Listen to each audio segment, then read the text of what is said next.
Good evening. Take a slow, easy breath. Let your body relax. Tonight, we're going to drift back thousands of years to the banks of the Nile River, where the sun rises over wide fields of papyrus, and the pyramids cast long, silent shadows across the sand. It is ancient Egypt, a civilization of wonders and enigmas, where gods walked alongside mortals at least, so they believed. And at the top of it all sat the pharaoh, worshipped as a living deity, cloaked in gold, surrounded by temples, tombs, and treasures. Surely it must have been a life of unimaginable power and comfort, or so the stories tell.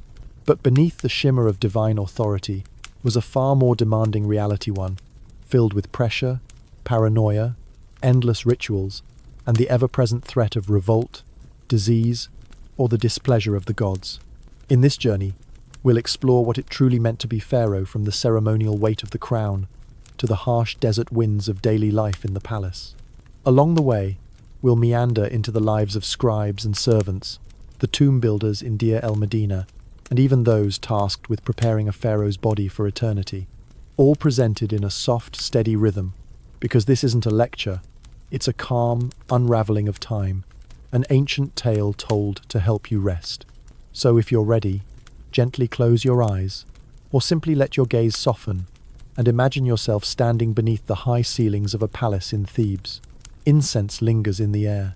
The marble floor is cool beneath your feet. In the distance, someone chants prayers to Ra, the sun god, as golden light floods the hall. And now, we begin. Let's begin with the pharaoh's daily routine. Not the glittering legend, but the long and wearying reality. Each morning, the pharaoh was not merely awakened but presented. Servants, priests, and officials would quietly bustle through the palace halls, careful not to disrupt the sacred stillness that began the day.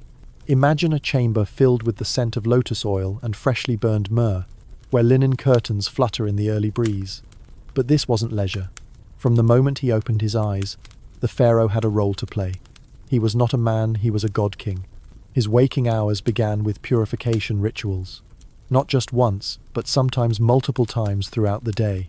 Water poured over his skin, scented oils massaged into his arms, a fine linen robe draped across his shoulders. His hair might be rebraided with wax and perfumes, his ceremonial beard fixed just so. Before food or rest came offerings.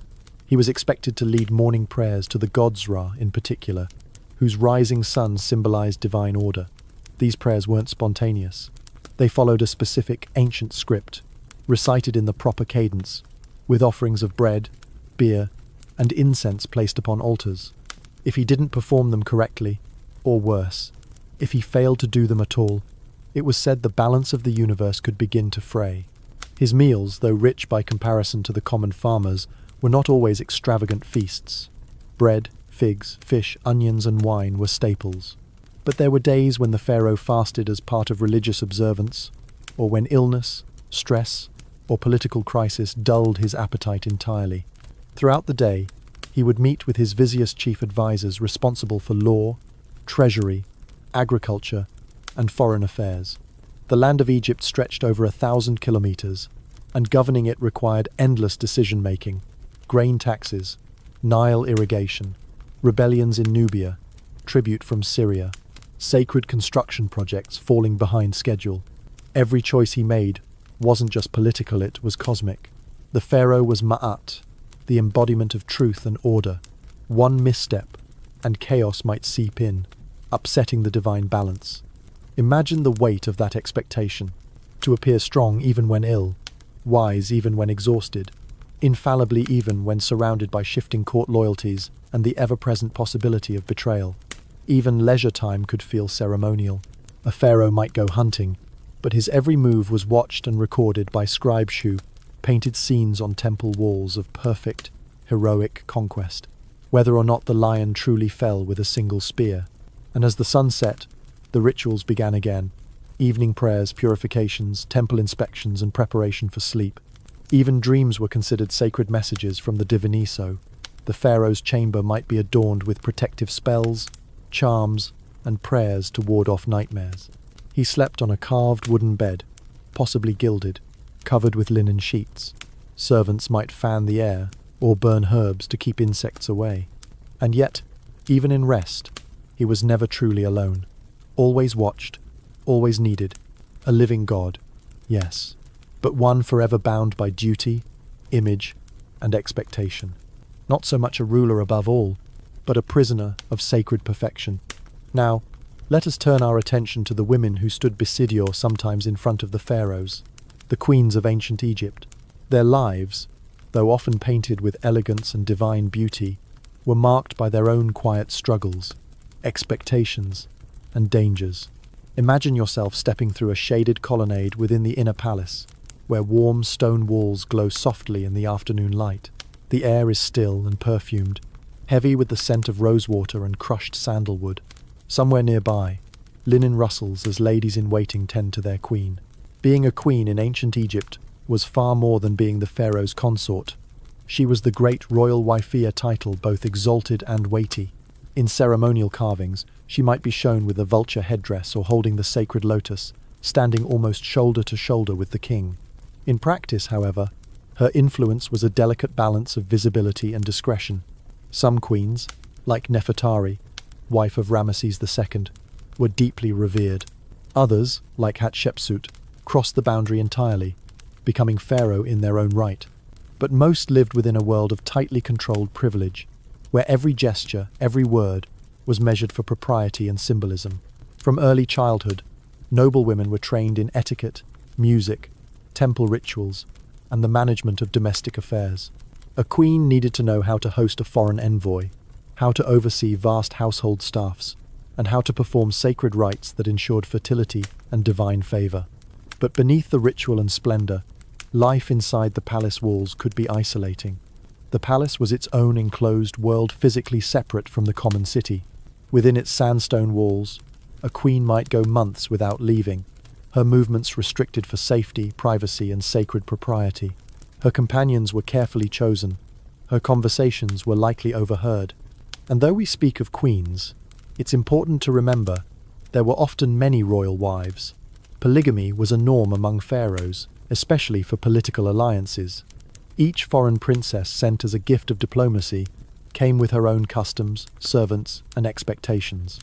This created a quiet and constant undercurrent of rivalry within the harem and ornate space, not just of pleasure, but of power games. Imagine the pressure to produce heirs preferably male, to remain in favor while surrounded by ambitious rivals, to be flawless in conduct, yet warm enough to inspire devotion from subjects and staff alike. Failure in any of these could lead to disgrace, exile from the court, or, in more precarious times, worse. There are inscriptions that hint at poisonings, conspiracies, and disappearances, though these are softened by the poetic language of scribes. Even success came at a price.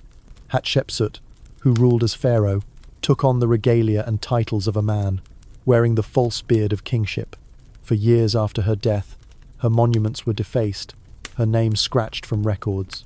Power in the hands of a woman, however skillful, was never without controversy. And yet, Egyptian queens were often beloved. Many were honored in temple reliefs alongside their husbands, or worshipped posthumously as goddesses. Their jewelry, delicately wrought from gold, turquoise, and lapis lazuli, reflected both status and devotion. Their tombs, though smaller than the king's, still spoke of elegance and divine association. In death, they were mourned in long processions, their names spoken softly by priests, their images painted with ochre and red ochre, lined with kohl, lips gently curved in serene authority. It is easy, today, to see only the beauty in these depictions, but beneath the eyeliner and incense, these were women of intense pressure, quiet maneuvering, and often lonely power. So, as you let yourself relax deeper into the stillness of the past, remember that in every portrait of a smiling queen, there was a woman who woke each morning to navigate a life of ritual, rivalry, and restraint. A queen of Egypt may have been wrapped in silks and adorned with gold, but her crown, like the pharaohs, was far heavier than it looked. Now, let us step quietly into the shadows, away from the blinding sun and royal courts, beyond the desert's edge, where wind moves like whispers across the rock. We arrive at the Valley of the Kings. This was not a place of mourning, but of preparation, where death was not an end, but a logistical and spiritual challenge of breathtaking scale. Here, deep in hidden cliffs and carved stone, the pharaohs were entombed, but not simply laid to rest. They were engineered for eternity.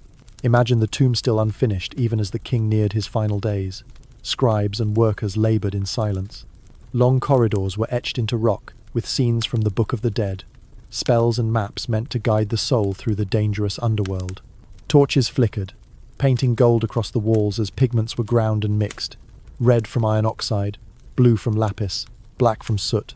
Every surface had to be adorned, every scene calculated. Not just decoration, but functioned spiritual armor to protect the king's essence, his car, as it journeyed into the realm of Osiris. But this work was not serene. It was relentless. Time pressed in. For as grand as the pharaoh's death might appear in stories, in reality, it could come suddenly after a fall from a chariot, a fever, a political betrayal, and tombs took years to complete. Many pharaohs died before their eternal homes were ready. In those cases, chambers were hastily completed, rituals rushed. The grandeur we associate with kingship did not always extend beyond the grave. And yet, the funeral itself was immense. The embalming process lasted 70 days. The body was cleansed, dried, wrapped, and anointed. But this was no simple wrapping of cloth. Each bandage was laid with prayer. Amulets, delicate carvings of scarabs, ankhs, and eyes of Horus were tucked between layers. The priest, known as the Sem, would perform the opening of the mouth ceremony, touching sacred tools to the lips of the mummy so that, symbolically, he could breathe and speak in the afterlife. Imagine the centaucins and oils, cedarwood, frankincense, the soft chant of priests beneath a ceiling of painted stars. Then, the procession, musicians, mourners, priests, nobles. The coffin, sometimes nested in several layers, was drawn on a sled, often gilded, glinting beneath the sun. Accompanying the body were shabti figures, tiny servants carved to perform labor on behalf of the king in the field of reeds, the Egyptian version of paradise. But this journey was not without fear. Tombs were sealed.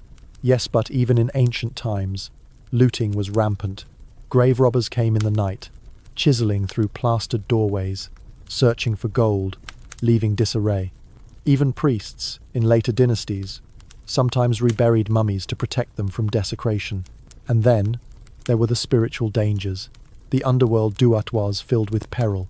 Serpents, fire lakes, gates guarded by deities with names whispered only in ritual. The pharaoh needed knowledge and magical protection to pass each test, to justify his life, to merge with Ra, and rise with the sun in eternity. But one misstepone forgotten word, one impure deed, and his heart might be weighed and found wanting. The goddess Ma'at's feather was light, but truth was lighter still. If his heart was heavy with sin, it would be devoured by a meter creature, part lion, part crocodile, part hippopotamusand. The soul would be no more. So, the pressure of Pharaoh did not end with life. It merely transformed. He was responsible for the continuity of Egypt in life, and for his own eternal survival in death. We marvel today at their tombs, their masks, their treasures, but what we see are only fragments. What we cannot see are the decades of planning, the hidden fears, the frantic chisels working by torchlight to carve just one more symbol before the final breath was drawn. And then, the door sealed, the tomb left in silence, the king now a soul on trial in another world. Pharaohs ruled with power unimaginable, but in death, they faced judgment like all others. And so we leave the tomb behind, the dust settling, the stone growing cold, as the sun rises again over the cliffs. Now, let us leave behind the solemn corridors of the tombs and walk slowly toward the river the Nile, ancient Egypt's lifeblood. As the first light of morning reflects gently on its still surface, we begin to glimpse another side of Egyptian life, that of the ordinary people. Farmers, fishermen, bakers, scribes, those whose names rarely made it into stone, but whose hands shaped the nation's survival. Imagine a narrow mud brick home, shaded by a reed roof, perched not far from the riverbank. The air smells of earth and damp straw. You can hear the soft braying of donkeys, the distant creak of a wooden water wheel, and the rhythmic slap of laundry being cleaned at the river's edge. Daily life here moved with the seasons, particularly the flood cycle of the Nile. Each year, the river swelled and overflowed its banks, depositing rich, dark silt across the farmlands. For most, this was both a blessing and a source of anxiety. The flood meant fertile soil and a chance for a good harvest. But if it came too early, or too high, or too low, it could spell ruin. Work began early, often before the sun had fully risen. Farmers guided ploughs drawn by oxen across freshly softened fields. Others harvested flax or tended to barley and emmer wheat. Women ground grain by hand using stone querns, kneeling for long hours with steady, practiced movements. A typical meal was modest. Flatbread, made from coarsely ground grain, often still gritty with sand, onions, lentils, dates, beer thick, fermented, and nourishing was a daily staple, drunk by all ages. Meat was rare for common folk, reserved for festivals or special offerings, while fish from the Nile provided more regular protein. Clothing was simple, linen garments, cool and breathable. Men wore kilts, women, long sheath dresses. Children often wore nothing at all during the hottest parts of the year, splashing and playing along the riverbanks under the watchful gaze of elders. There was music too, flutes made from reeds, lyres strummed at dusk, the soft clatter of clappers and tambourines. Festivals were often tied to religious calendars and allowed communities to come together with song, procession, and offerings. Even in these modest homes, religion was woven into the fabric of life. Small household shrines might hold painted figurines of protective deities, Bes, the dwarf god who guarded mothers and children, or Taweret, the hippopotamus goddess of childbirth. Families lit incense and left bits of bread or beer in thanks. Education was limited, but prized. Most children learned their trade from parents, but those with promise might be sent to become scribes. In a society where literacy was rare, scribes held significant status, recording transactions, composing letters, and overseeing legal and religious texts. Becoming a scribe meant not just education, but escape from hard labor. Still, life for the majority was physically demanding. The desert sun was relentless, diseases were common, and medicine was a mixture of practical knowledge and spiritual ritual. Wounds might be treated with honey and herbs, while ailments were warded off with spoken charms or protective amulets. And yet, among these challenges, there was a quiet orderer, predictable rhythm to the days and years, tied closely to the river and the gods. A kind of peace born not of luxury, but of continuity. A shared understanding that life was hard, but sacred. At night, families might gather under the stars. The sky in ancient Egypt was clear and vast, and to them, each constellation had a story. The Milky Way was the goddess Nut, stretching across the heavens. The stars were not distant suns, but spirits and symbols. And when sleep came, it was not in silence. The night air carried the chirps of insects, the soft calls of frogs, and the gentle lapping of water against the reeds. So while pharaohs ruled from their palaces, and queens navigated the politics of the court, the heart of Egypt beat quietly in its fields, and humble homes kept alive by hands that worked, prayed, and endured. These were the people who built the temples, hauled the stones, baked the bread, and sang songs to the river. Their names may be lost to time, but their lives were the foundation upon which all else rested. Now we step away from the bustling homes and sunlit fields, and into the hushed, echoing chambers of Egypt's temples. Not merely places of worship, temples were the living heart of ancient Egyptian religion centers of learning, economic powerhouses, and carefully engineered spaces where gods were believed to dwell on earth. Imagine the approach. Massive pylons rise before you, their surfaces carved with figures of kings smiting enemies, offering incense, or standing tall beneath the protective wings of Horus. The scent of burning myrrh reaches you on the breeze. The stone is warm beneath your sandals, worn smooth by centuries of footsteps. You pass through towering gateways into courtyards flanked by colossal columns, each one painted in blues, reds, and greens. The farther you move into the temple's depths, the quieter it becomes. Sunlight fades, shadows grow longer. The air cools and thickens with the scent of oil and old stone. The innermost sanctum, called the Naosis, completely dark, accessible only to the highest priests. Here, within a gilded shrine, rests the god's statue. It is not simply a symbol, it is believed to be the god himself, housed in a form that mortals could see and serve. But the rituals that sustained the gods were never simple. Each day began before dawn. The temple priests, having purified themselves with sacred water and abstained from worldly pleasures, approached the shrine with extreme reverence. They would open the doors of the naos, bowing low, chanting hymns as they woke the god. They cleaned the statue, anointed it with oils, offered incense, and food, then clothed it in freshly laundered linen. None of this was seen by the public. The god, much like the pharaoh, was remote, hidden, requiring layers of ceremony and secrecy. Only those initiated into the highest ranks could enter certain parts of the temple, and even they followed strict hierarchies. And these priests weren't few in number. Some temples employed hundreds, sometimes thousands of individuals: high priests, singers, dancers, guards, gardeners, brewers, scribes, and more. The temple of Amun at Karnak, for example, owned vast stretches of farmland, herds of cattle, and fleets of boats. In many ways, temples functioned like self-contained cities. They had storehouses filled with grain, workshops crafting incense and perfume, scriptoria where religious texts were copied by hand. Temples collected taxes and redistributed goods. They offered food to the poor during festivals and sponsored grand public events with music, feasting, and ritual drama. But the grandeur of the temple system had its burdens too. For priests, life was strict and repetitive. Purity rules meant constant washing, shaving of body hair, abstention from certain foods and practices. Some rotated in and out of service, living part of the time with their families, part of the time within the temple complex. Others devoted themselves completely, living in near isolation, governed by rules as rigid as any royal protocol.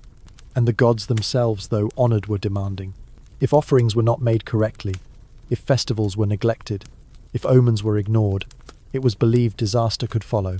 Floods might fail, plagues might rise, enemies might invade.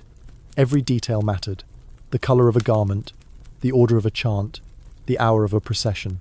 Behind the serene stillness of the temple walls was a constant tensionen, unending quest to uphold Mut, the divine order, against the creeping chaos of the world. Festivals punctuated the year, breaking the routine with color and spectacle.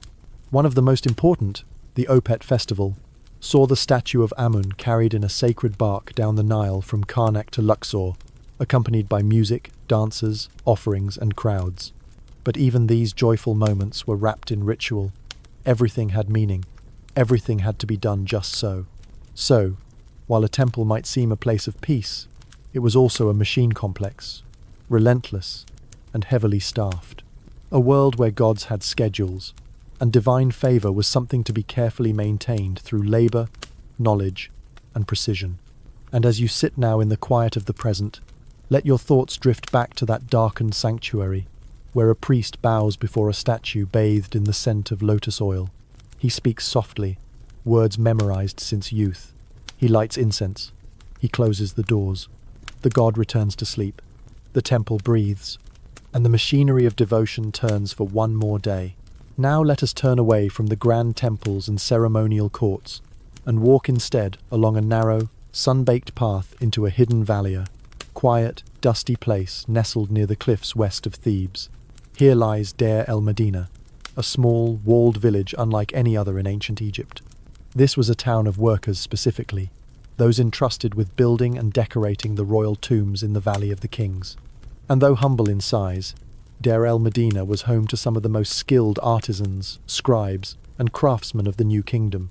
Imagine the approach: the low hum of conversation, the tapping of chisels, the smell of cooking lentils drifting on dry, warm air.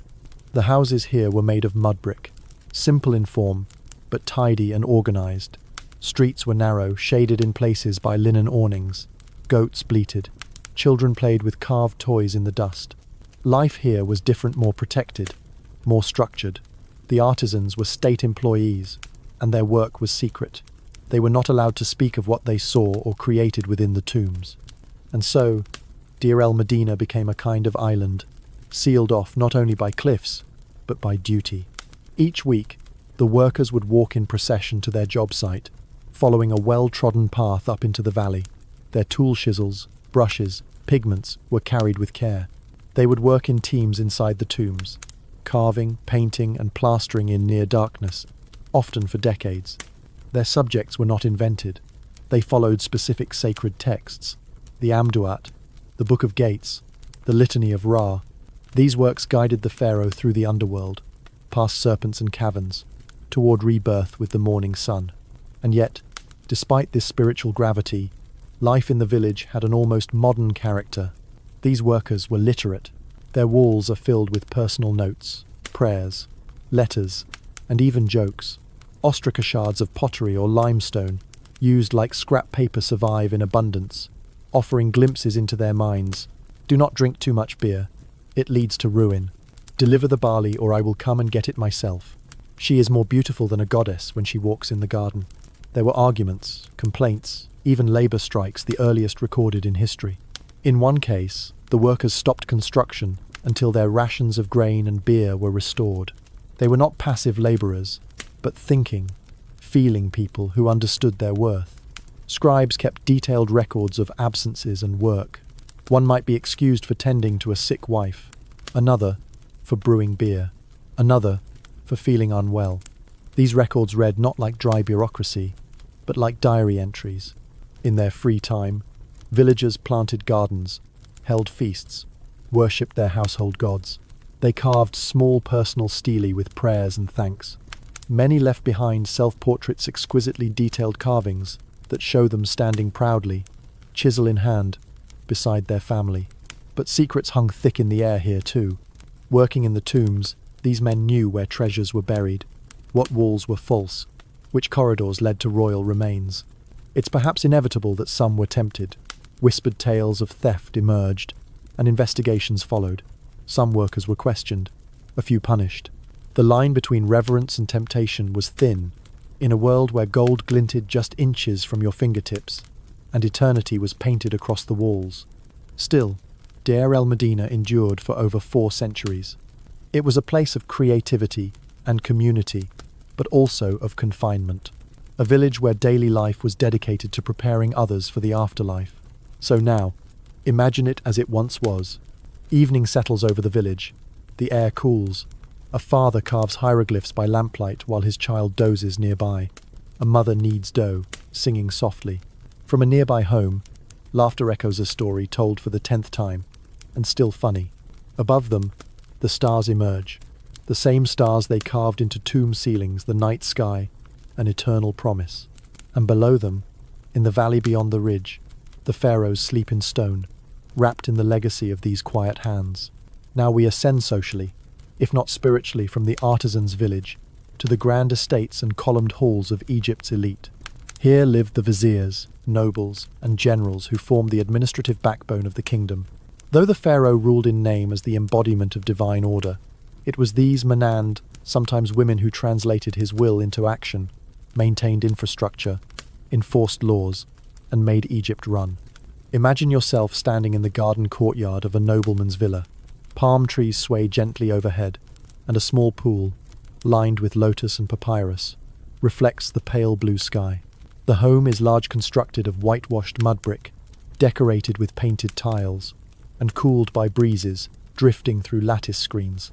A servant approaches quietly with cooled wine and fresh figs. Inside, scribes crouch on mats, reading scrolls or writing notes. The smell of beeswax and ink hangs in the air. The man who lives here may be a Namacha regional governor, a high-ranking priest, a military commander, or a court official. He likely holds land, oversees temples, commands soldiers, and collects taxes. His power is considerable, though always tied, sometimes precariously, to the pharaoh's favor.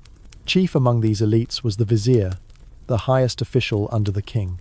Egypt typically had 1 or 2 viziers at a time, often one for Upper Egypt and one for Lower. The vizier's daily duties were exhaustive, overseeing building projects, receiving petitions, managing granaries and treasuries, coordinating labor forces, supervising law courts, and ensuring religious observance. He was expected to be incorruptible, wise, and efficient. Tomb inscriptions often show viziers solemnly stating, "I did not favor the rich over the poor. I did not accept bribes. I judged fairly." Yet, in a system so steeped in hierarchy and ritual, ambition and loyalty were always in delicate balance. A noble who grew too powerful might attract suspicion. A general who triumphed too greatly on the battlefield might be seen as a rival to the throne. We see glimpses of this tension in the letters and tomb texts, left behind carefully phrased praise of the pharaoh, frequent reminders of one's loyalty, and subtle notes of caution about enemies at court. Daily life for the elite was luxurious by ancient standards, but rigid in structure. They rose early, bathed with servants' assistants, and dressed in fine linen robes. Meals were varied, breads flavored with honey and sesame, roasted duck or goose, cucumbers, grapes, and richly spiced stews. Wine was often preferred over beer. They held meetings, inspected estates, consulted with temple priests, and entertained guests. Many owned multiple homes in the city, another near temple centers or farmland. Their wealth came not just from land, but from proximity to royal favor. But this privilege came with its own strain. In a culture where tombs were built before one's death, a noble might spend decades preparing his burial. His tomb had to reflect his rank, his piety, his achievements. Artists were hired, inscriptions commissioned, spells chosen with care. The concern wasn't simply remembrance, it was survival in the afterlife. And while the common farmer might rely on a few protective amulets and a simple burial, the elite required layers of protection. Nested coffins, inscribed walls, sacred goods, and offerings. It was not uncommon for a nobleman to write his own autobiography not for glory, but as evidence to the gods, proof that he had lived righteously, served well, and upheld Mart. Even in death, the elite sought position and proximity to power. Some were buried near the Valley of the Kings. Others had tombs cut into cliffs across the Nile, at Sheikh Abd el-Qurna, overlooking the plains where they once ruled. And though we find their images still standing proud in fine robes, holding staffs and scrolls, their real lives were more complex. Caught between service and self-interest, honor and ambition, duty and discretion. So let your thoughts linger now in the hushed hall of a noble's home, where papyrus documents flutter softly, and painted servants carry trays of food and incense. Beyond the stone walls, the Nile flows steadily. Seasons turn, rulers change.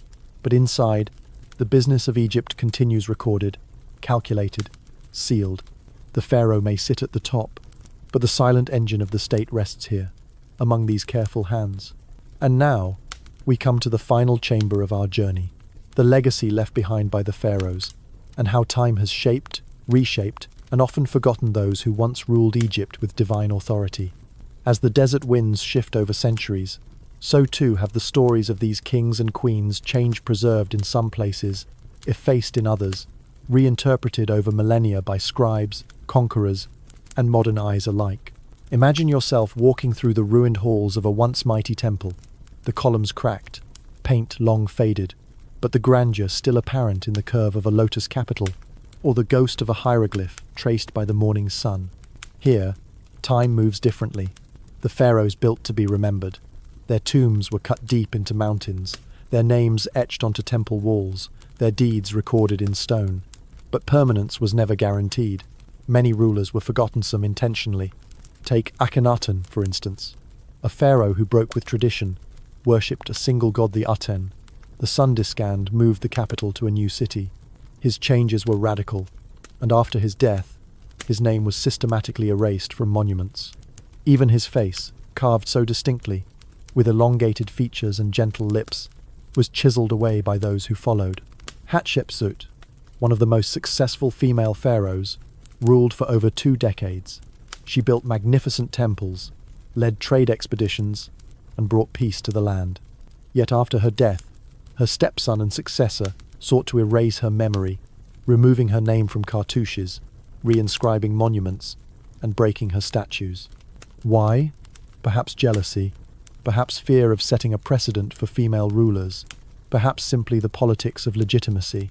And so the very structures meant to enshrine memory became tools of forgetting. But erasure was rarely complete. The desert, in its stillness, protected what the chisel could not reach. Centuries passed. Sand-covered temples. Tombs were lost. Names faded, not from political will, but from time itself, until curiosity stirred once more. In the 19th and 20th centuries, explorers, archaeologists, and treasure hunters arrived, some in search of knowledge, others in search of gold. They uncovered sarcophagi, deciphered hieroglyphs, and pulled mummies from their resting places.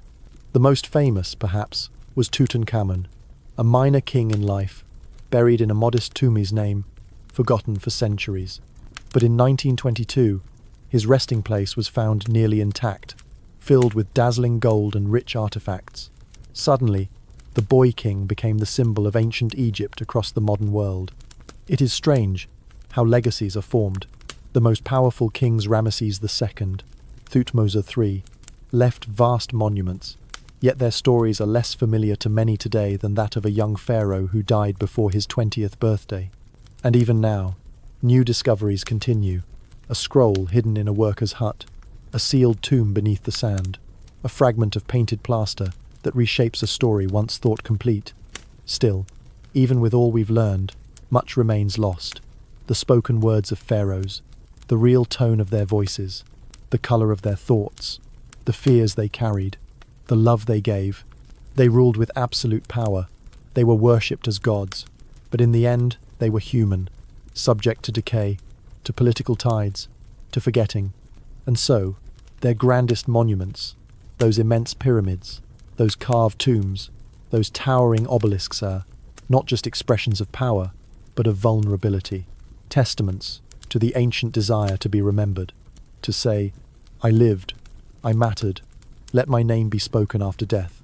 And here, tonight we have spoken them once more.